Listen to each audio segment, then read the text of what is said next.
저는 30년 넘게 이 작은 간장게장 가게를 꾸려왔습니다. 제 모든 열정과 노력이 담긴 저의 전부와도 같은 곳이죠. 이곳의 간장게장 레시피는 대를 이어 전해 내려온 것은 아니지만 제가 수십 년간 연구하고 수많은 시행착오를 거쳐 완성시킨 저만의 비밀이자 자부심입니다. 자식들에게조차 쉽사리 알려주지 않았던 저의 생명줄과도 같은 레시피였습니다. 그런데 언제부턴가 제 일상에 이상한 균열이 생기기 시작했습니다. 처음엔 사소한 것들이었습니다. 매일 찾아오는 단골 손님들이 제 얼굴을 보며 여사님, 혹시 새로 가게를 내셨어요? 라거나 어제 맛보았던 간장게장 맛이 평소와는 좀 다르네요. 같은 의문을 던지기 시작했습니다. 저는 웃으며 대수롭지 않게 넘겼습니다. 어제 오늘 제 컨디션이 달랐나? 나이가 들어 예민해졌나? 저 자신을 먼저 의심하는 것이 익숙했으니까요. 하지만 그런 질문이 쌓여갈수록 마음 한구석이 불안해졌습니다. 가게에서 사용하는 최고급 식재료들, 특히 비싼 꽃게나 숙성 간장이 예전보다 훨씬 빠르게 소진되는 것도 이상했습니다. 저는 매일 아침 재료의 양을 꼼꼼히 확인하고 기록하는 습관이 있습니다. 그래서 제가 착각했을 리는 없었습니다. 주방의 양념통들이 미묘하게 줄어드는 것을 보고도 저는 애써 내가 대충 본 것이라 치부하려 했습니다. 어느 새벽 화장실에 가려고 일어났을 때였습니다. 늘 제가 굳게 잠그고 나오는 주방 문틈으로 희미한 불빛이 새어 나왔습니다. 누구지? 심장이 쿵 내려앉았습니다. 살금살금 다가가 문틈으로 안을 들여다보니 제 아들 녀석과 며느리 녀석이었습니다. 둘은 무언가를 속삭이며 부산하게 움직이고 있었고 제가 인기척을 내자 화들짝 놀라며 문을 열었습니다. 엄마 깜짝이야. 저희 목이 말라서 물 좀 마시러 왔어요. 맞아요 어머니. 밤에는 주방이 시원하길래요. 그들의 어색한 변명에 저는 그저 아이고 요즘 젊은 것들은 새벽에도 그리 목이 마르구나 하며 순진하게 웃어넘겼습니다. 그때까지만 해도 저는 제 아들과 며느리가 저를 배신할 리는 없을 것이라고 감히 상상조차 하지 못했습니다. 점차 제 불안은 옅은 냄새의 형태로도 감지되기 시작했습니다. 저희 주방은 아무리 바쁜 낮이라도 늘 청결하게 유지되고 밤에는 특유의 음식 냄새가 말끔히 사라져야 합니다. 그런데 어느 순간부터 자정이 넘으면 주방 어딘가에서 은은하게 풍기는 냄새가 있었습니다. 제가 간장게장을 만들 때 사용하는 해산물 특유의 비린 향에 뭔가 인공적인 듯한 희미한 화학약품 냄새가 섞인 듯한 기이한 향이었습니다. 저는 처음에는 제가 나이가 들면서 후각이 예민해진 것이라 생각했습니다. 혹은 제 기억이 왜곡된 것이라고. 며느리의 행동도 수상했습니다. 제가 불시에 방문하면 며느리는 자신의 방문을 굳게 닫은 채 좀처럼 열어주지 않았고 어렵게 문을 열어줄 때면 방 안에서 미묘하게 플라스틱 같은 낯선 냄새가 석여 나왔습니다. 제가 아가 방에 뭐가 있니? 하고 물으면 별거 아니에요 어머니. 쇼핑몰에서 시킨 잡화들이에요. 하고 황급히 방 안쪽에 쌓인 택배 상자들을 가리곤 했습니다. 그 상자들은 제가 가게로 봤던 식재료 상자와 크기나 재질이 비슷했지만 저는 제 의심을 억누르며 모르는 척했습니다. 아들의 모습도 제 불안을 부채질했습니다. 평소 제 가게 일에는 무심했던 녀석이 어느 날 느닷없이 저에게 엄마, 혹시 레시피 노트 못 봤어요? 제가 예전에 언뜻 주방 어디선가 본 것 같은데. 우리가 나중에 가게를 물려받으려면 미리 공부해둬야죠. 하며 슬쩍 제 레시피 노트의 행방을 묻는 것이었습니다. 저는 제 비밀 레시피 노트를 아주 은밀한 곳에 보관하고 있었습니다. 아들이 그 존재를 안다는 사실도 의아했지만 직접 그것을 찾는다는 말에 이상하게 느껴졌습니다. 저는 애써 태연한 척 그건 내 목숨과도 같은 건데 아무데나 놓겠니? 내가 알 필요 없어. 하고 쏘아붙였지만 아들의 눈빛은 어딘가 탐욕스러워 보였습니다. 가족에게는 믿음을 주어야 한다고 제 자신을 끊임없이 다독였습니다. 하지만 매일 밤 저의 직감은 무언가 잘못되어 가고 있다고 끊임없이 경고했습니다.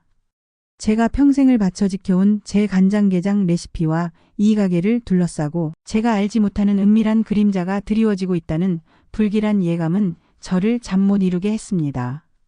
결정적인 증거는 예상치 못한 순간에 찾아왔습니다. 어느 날 새벽 제가 가게에 나갈 준비를 하던 중이었습니다. 거실 식탁에 며느리가 사용하던 태블릿 PC가 켜져 있었습니다. 그 위로 익숙한 간장게장 사진과 함께 땡땡게장 전문점 인테리어 견적서라는 문구가 떠 있었습니다. 저는 무심코 가까이 다가갔습니다. 인테리어 조감도 속 가게는 낯설지 않았습니다. 아니, 낯설 수 없었습니다. 그건 분명 제 가게의 외관과 너무나도 흡사했기 때문입니다. 간판의 글자만 다를 뿐 입구의 위치, 창문의 모양, 심지어 간판 위에 작은 장식물까지 마치 제 가게의 쌍둥이 같았습니다.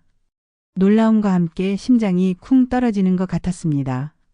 그 순간 태블릿 화면 위에 새로운 메시지 알림이 떴습니다. 발신자는 아들이었고 내용은 제 숨통을 조여오는 듯 했습니다. 레시피 계약금 입금 완료, 개업 준비 차질 없이 진행 중. 레시피 계약금, 개업? 제 레시피를 가지고 저 몰래 다른 가게를 차린다는 말인가? 그럴 리가 없지. 내 자식들이, 내 아들이, 내 며느리가 제 머릿속은 혼란으로 가득 찼습니다. 하지만 그들의 수상한 행동들, 사라지던 재료들, 불쾌했던 냄새, 그리고 이 모든 퍼즐 조각들이 이 문자 하나로 명확하게 맞춰지는 순간이었습니다. 믿을 수 없었지만 이것은 현실이었습니다. 제 손은 덜덜 떨리기 시작했습니다. 사랑하는 자식들에게 가장 치명적인 배신을 당하고 있었다는 뼈아픈 진실이 저를 덮쳤습니다. 그 순간 분노보다 더 큰 절망감이 밀려왔습니다. 이럴 수가, 나에게 어떻게 제 손때 묻은 레시피를, 제 모든 삶이 담긴 그 가치를 자식들이 저 몰래 팔아넘기고 있었다는 사실은 저의 존재 자체를 부정하는 것 같았습니다. 하지만 저는 주저앉아 있을 수 없었습니다. 피눈물이 흘러내리려 했지만 저는 그것을 억지로 삼켰습니다. 이 상황에서 울고만 있다면 그들이 원하는 대로 제가 무너질 것이 분명했기 때문입니다. 이건 나를 지키는 일이다. 저는 제 자신을 다잡았습니다. 그날부터 저는 잠 못 이루는 밤을 보냈습니다. 머릿속에는 오직 하나의 생각뿐이었습니다. 증거를 모아야 한다. 명백한 증거를. 저는 더 이상 자식의 안위를 걱정하는 어머니가 아니었습니다. 저는 제 인생의 주권을 되찾기 위해 싸우는 냉정한 사업가 되어야 했습니다. 가장 먼저 한 일은 가게 주방에 몰래 소형 CCTV를 설치하는 것이었습니다. 아들 부부는 여전히 아무것도 모르는 척 제 눈치를 살폈고 저는 태연한 척 그들의 일상에 녹아들었습니다. 그리고 매일 밤 가게 일을 마치고 모두 잠든 고요한 시간에 저는 녹화된 CCTV 영상을 돌려봤습니다. 첫날 밤 영상은 저의 추측이 사실이었음을 여과없이 보여주었습니다. 새벽 2시쯤 아들과 며느리가 조심스럽게 주방으로 들어서는 모습이 보였습니다.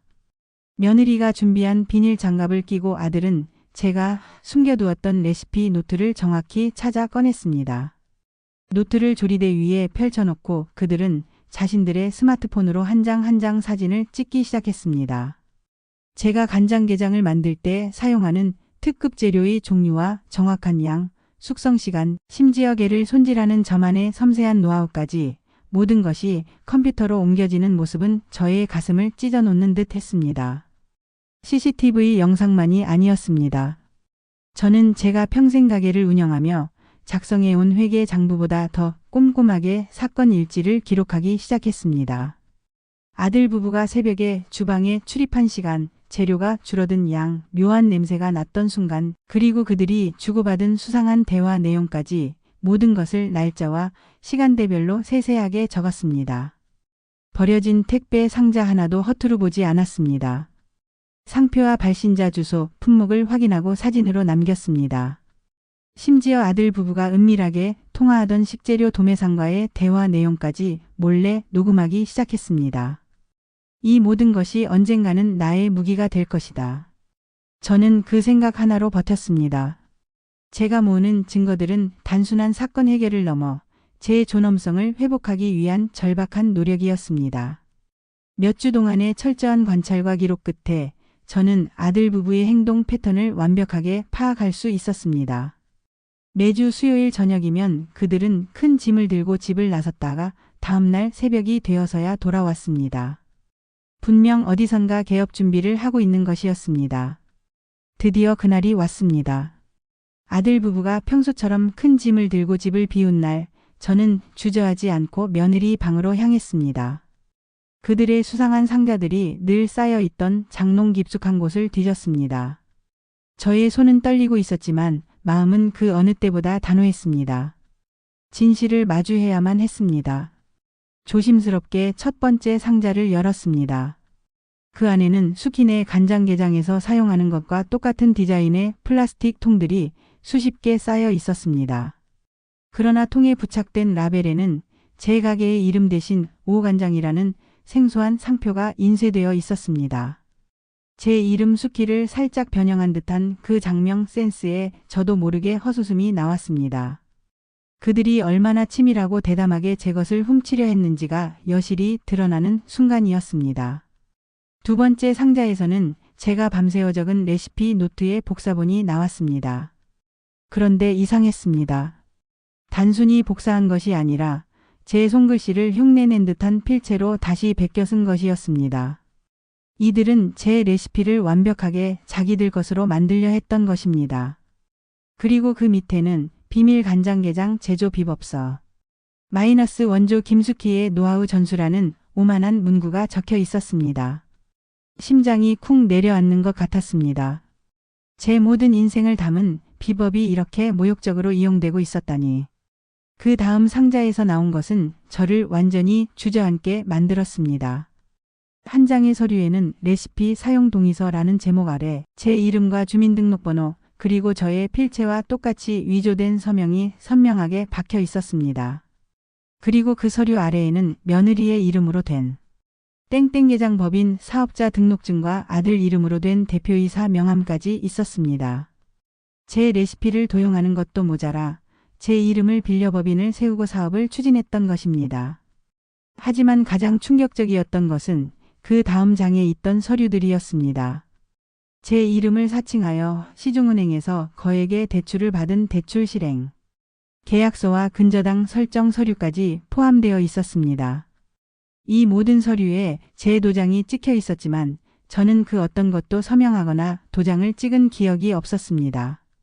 제 아들 부부가 레시피를 훔쳐 팔아넘기는 것을 넘어 제 명의까지 도용하여 대규모 사기 행각을 벌이고 있었다는 사실은 저의 정신을 아득하게 만들었습니다. 저의 모든 존재와 삶이 순식간에 송두리째 무너져 내리는 듯 했습니다. 30년간 쌓아온 저의 모든 것이 피부치에 의해 한순간에 산산조각이 나고 있었습니다. 제가 평생 지켜온 이 레시피가 단순한 음식이 아니라 저 김숙희의 인생 그 자체, 저의 명예라는 것을 처절하게 깨닫는 순간이었습니다. 그날 밤 아들 부부가 아무것도 모르는 얼굴로 집에 들어서자마 저는 그들이 숨기려 했던 모든 증거들을 식탁 위에 펼쳐 놓았습니다.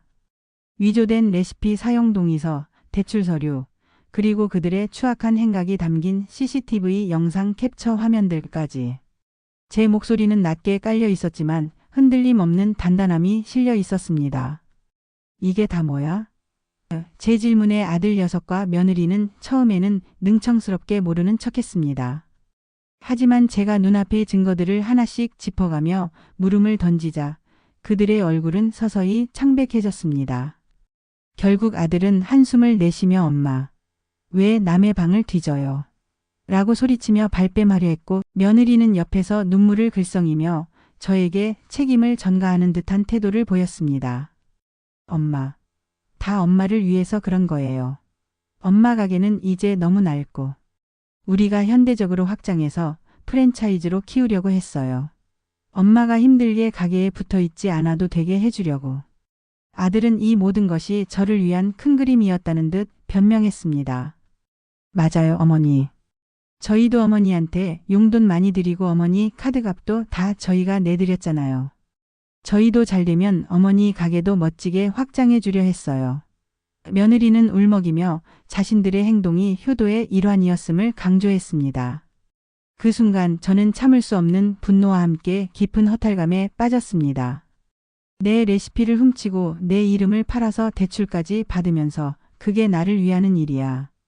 내 동의도 없이 내 인생을 팔아넘겨. 너희가 나를 위하는 방식이 고작 이런 거였니? 제 목소리가 격양되었습니다. 제가 이들을 위해 평생을 헌신했는데 그 모든 것이 결국 저를 이용하기 위한 빌미가 되었던 것입니다. 내가 내 자식에게 이런 대접을 받는구나. 내가 과연 이들을 제대로 키운 것인가? 쓰디쓴 자책감이 몰려왔지만 이내 냉철한 이성이 자리 잡았습니다. 더 이상 이들을 자식이라는 이름으로 감싸줄 수는 없었습니다. 저는 단호하게 선언했습니다. 너희가 내 허락도 없이 내 명예와 노력을 훔치고 훼손했으니 나도 너희를 더 이상 감싸줄 이유가 없어. 내가 직접 나서서 내 모든 걸 되찾을 거야.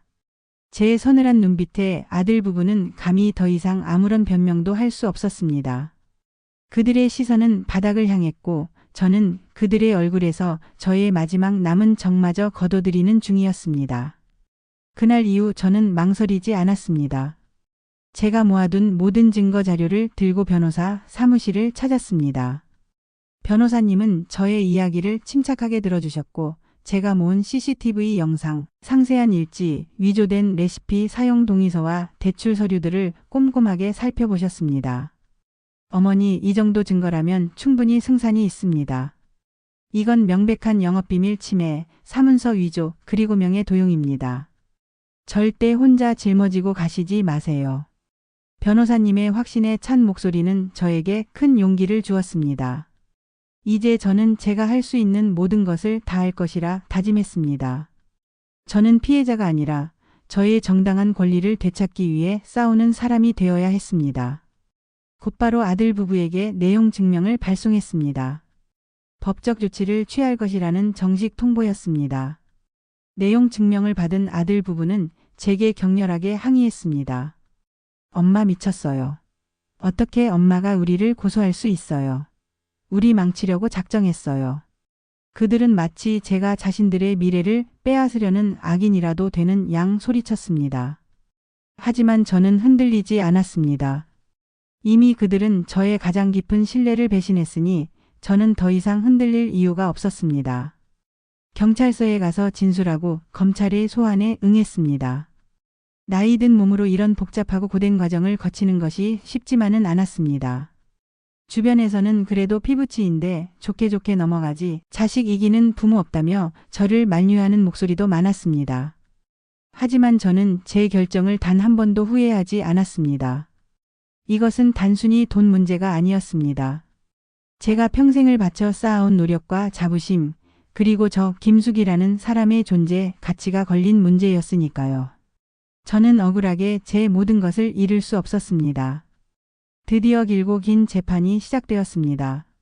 법정에 선 아들과 며느리는 변명으로 일관했습니다. 자신들은 단지 사업을 확장하려 했을 뿐이라고 어머니의 의사와는 상관없이 일이 커졌다고 주장했습니다. 며느리는 심지어 눈물까지 흘리며 어머니께 효도하고 싶어서 그랬던 것이라고 읍소했습니다. 그러나 제가 제출한 명백한 증거들은 그들의 어떤 변명도 무력화시켰습니다.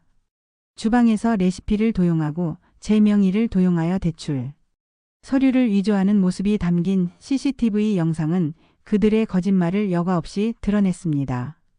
재판장님은 모든 증거를 꼼꼼히 검토하시고 저의 진술과 아들 부부의 변론을 차분하게 경청했습니다. 그리고 마침내 최종 선고가 내려지는 순간이 왔습니다. 그 순간 법정 안의 모든 공기가 숨을 멈춘 듯 고요했습니다. 피고인들은 영업비밀 침해, 사문서 위조, 명예 도용 등 제기된 모든 혐의에 대해 유죄임을 선고한다. 판결문 낭독이 끝나고 아들과 며느리는 유죄 판결을 받았습니다. 그들은 벌금형과 함께 일정 기간 사회봉사 명령을 받았고 제 명의로 받았던 대출은 취소되었으며 그들이 준비하던 새로운 가게의 개업은 영구적으로 무산되었습니다. 제 비밀 레시피는 법적으로 온전히 저 김숙희의 것임이 다시 한번 명확하게 확인되었습니다. 그 순간 제 어깨를 짓누르던 무거운 바위가 한순간에 사라지는 것 같았습니다. 정의가 승리했다는 안도감, 그리고 제 노력을 아무도 함부로 할 수 없다는 통쾌함이 저의 온몸을 감쌌습니다. 법정을 나올 때 아들 부부는 고개를 푹 숙인 채 아무 말도 하지 못했습니다. 그들의 얼굴은 차마 마주할 수 없을 정도로 초췌해 보였습니다. 저도 그들을 보며 만감이 교차했습니다. 제가 이 모든 과정을 통해 이들을 벌주려는 목적은 아니었지만 결국 그들은 자신들의 잘못된 선택에 대한 대가를 치러야 했습니다. 저는 다만 제가 평생을 바쳐 지켜온 제 삶의 가치를 되찾고 싶었을 뿐입니다. 재판이 끝나고 제 가게는 이전처럼 평온하고 활기찬 분위기를 되찾았습니다. 밤마다 주방에서 나던 기묘한 냄새도 사라졌고 새벽녘에 불안하게 귀를 기울일 필요도 없었습니다.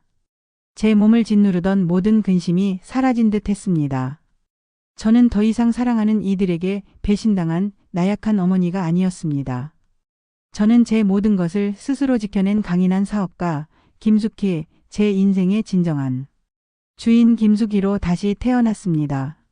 가게 주방에는 제가 직접 새로 만든 현수막을 걸었습니다. 이곳의 모든 레시피는 저 김숙희의 인생이자 철학입니다. 무단 복제 및 도용을 일체금합니다.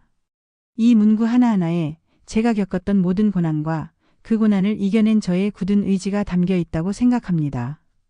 요즘 저는 전보다 훨씬 더 활기차게 가게를 운영하고 있습니다. 새로운 간장게장 요리 연구에도 몰두하고 있죠. 저의 비밀의 간장게장 레시피는 앞으로도 오직 저의 이름 아래에서만 빛날 것입니다. 언젠가는 제 레시피를 진정으로 아끼고 존중해줄 피를 나눈 자식은 아닐지라도 올바른 가치관을 가진 후계자를 찾을 생각입니다.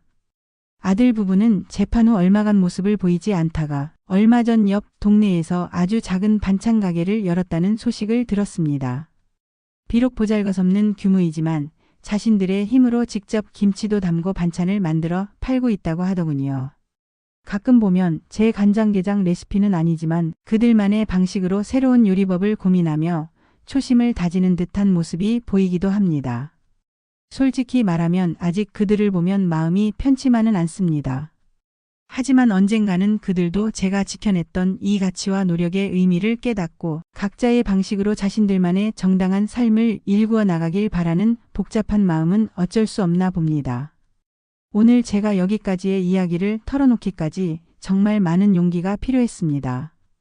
저의 가장 아픈 상처이자 동시에 제가 다시 일어설 수 있게 했던 원동력이기도 합니다. 이 이야기가 여러분에게 어떤 의미로 다가갔을지 궁금합니다. 이 김숙희의 이야기가 세상 모든 엄마들이 자신의 삶과 노력을 소중히 여기고 그 누구에게도 흔들림 없이 자신의 주인이 될 수 있다는 작은 희망이라도 드렸으면 좋겠습니다. 때로는 가장 가까운 이에게서 상처를 받을 수도 있습니다. 하지만 그렇다고 해서 우리의 노력이 우리의 가치가 폄하될 수는 없습니다.